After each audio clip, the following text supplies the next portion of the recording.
მოგესალმებით ყველას მეგობრებო, დაგიბრუნდით მორიგი ვიდეოთი და მაქვს ძალიან საინტერესო ამბები თქვენთვის. სანამ ამ ყველაფერს მოგიყვებით, მანამდე გეტყვით რომ არხი გაუცილებლად გამოიწერეთ, მოიწონეთ ვიდეოები და ახლა კი წავედით რა თქმა უნდა. LG-მ ამოიღო 2025 წლის ფლაგმან ტელევიზორებში DTS-ის ფორმატის მხარდაჭერა. DTS-ი ვინც არ იცის, არის სივრცითი 3D აუდიო ფორმატი, რომელიც შექმნილია კომპანია Digital Theatre Systems მიერ. მიზეზი ოფიციალური LG-ის რა თქმა უნდა არ გამომარტია ჯერჯერობით, თუმცა ინტერნეტში გავრცელდა რამდენიმე მიზედი ინფორმაცია, რომლის მიხედვითაც შესაძლებელია LG-ს მიეღო ეს გადაწყვეტილება. სანამ მიზეზებზე გადავალ, გეტყვით რომ LG-ის მხრიდან ეს პირველი შემთხვევა არ არის, LG-მ 2020 წელს ამოიღო ასევე DTS-ის მხარდაჭერა და 2023 წელს დააბრუნა მხოლოდ ეგეც იმიტომ რომ სოფლიოში პოპულარული და ცნობილი სტრიმინგ პლატფორმა Disney Plus-მა გაუშვა ფორმატი DTS-X-ი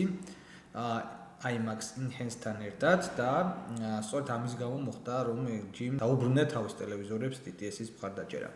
თუმცა აღმოჩნდა ერთი მნიშვნელოვანი ნიუანსი, ეს კონკრეტული ფორმატები Disney Plus-ის მიერ რომელიც სტრიმინგზე იქნა გამოყენებული, მხოლოდ Google TV-ზე და Android TV-ზე მუშაობს. LG მოგესალმებით არ იყენებს არც Google TV-ს და არც Android TV-ს, ხო? მას თავისი ოპერაციული სისტემა აქვს, რომელსაც ქვია WebOS-ი და აი WebOS-ზე პრობლემა იყო მოხმარებლებამდე ეს კონკრეტული ფორმატი, რა თქმა უნდა, ვერ მიდიოდა. თუმცა ამ გეწევდა LG-ის მოხმარებლებს მიერ უკმაყოფილებას და ერთ-ერთი მიზეზი შეიძლება ესეც ყოფილიყო.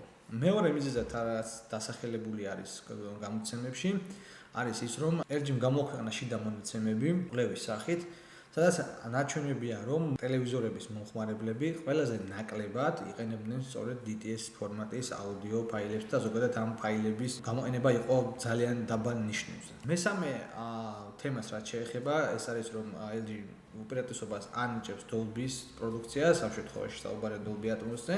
და პრინციპში ეს არ ახალი არის, როგორც გითხარით, 2020 წლიდან მოხდა მაშინ DTS-ის ამოღება. სახელშეკრულებო ხარჯები მოკლედ აიღდა თავიდან. მართალია DTS-ი ღია კოდეკია და უფასოდ არის, მაგრამ ყოველ შემთხვევაში, როდესაც კომპანია Digital Theatre Systems-დან აფორმებ ამის გამოყენებაზე, გარკვეულ პროცენტს მაინც უხდიან 1000 მუქთად ვერ გამოიყენებ. უბრალოდ ლიცენზიაში არ უხდი ფულს გამოყენებაში, თუმცა რა თქმა უნდა გამოყენება, იცით რომ ნებისმიერ ამის უბრალოდ ტექსტიც რო აიღო და თქვა მუსიკაში გამოიყენო, ამაში ფული უნდა გადაიხადო. და მით უმეტეს ისეთ ქვეყანაში როგორც თქვა ამერიკა და კიდე სხვა კორეა და ასე შემდეგ, იქ რა თქმა უნდა საავტორო უფლებების თემას ძალიან მკაცრად კანონმდებლობით არის რეგულირებული და შესაბამისად გინდა არ გინდა გიწევს მაინც კონკრეტული თანხის გადახდა. და ერთ-ერთი ვარიანტი შეიძლება ესეც იყოს, რომ LG-მ არ იდოს თავი ნედან თავის მომხმარებლებში არ არის პოპულარული DTS-ის ფორმატი, არ იდოს თავი ზუსტად რომ აღარ დახარჯოს ფული DTS-ისთვის. უნდა დავალოთ LG-ის ოფიციალურ განცხადებას თუ რა არის კონკრეტული მიზეზი, მაგრამ იცოდეთ რომ OLED ტელევიზორები და mini LED ტელევიზორებში თქვენ აღარ დახვდებათ ეს კონკრეტული ფორმატი, ამიტომ როდესაც გადაწყვეტ LG-ის ტელევიზორების ყიდვას, გაითვალისწინეთ ეს ნიუანსი. რეალურად რომ ვიმსჯელოთ DTS ფორმატი არა აქტუალური ფორმატი არის დღესდღეობით. იქიდან გამომდინარე რომ ამ ფორმატში შეგიძლიათ მხოლოდ ძველი ფილმები ნახოთ, ანუ გამოშვებული 90-იანები, 2000-იანების დასაწყისი 80-იანი წლები. ახალი ფილმები რაც გამოდის, ყველა გამოდის Dolby Atmos-ით. რამდენიმე იყო რომ ეს DTS-X-ში გამოვიდა.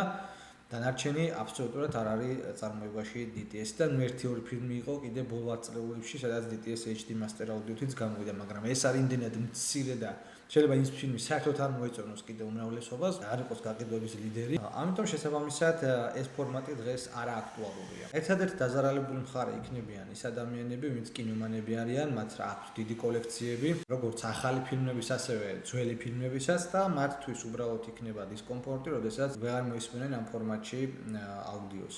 არ კიდევ მეორე კატეგორია აუდიო მოყვარულების, რომლებსაც მოსწონთ DTS-ი Atmos-ზე მეტად. და ამ კატეგორიის ადამიანებში ასაკვირველია გამოიწვევს უკმაყოფილებას.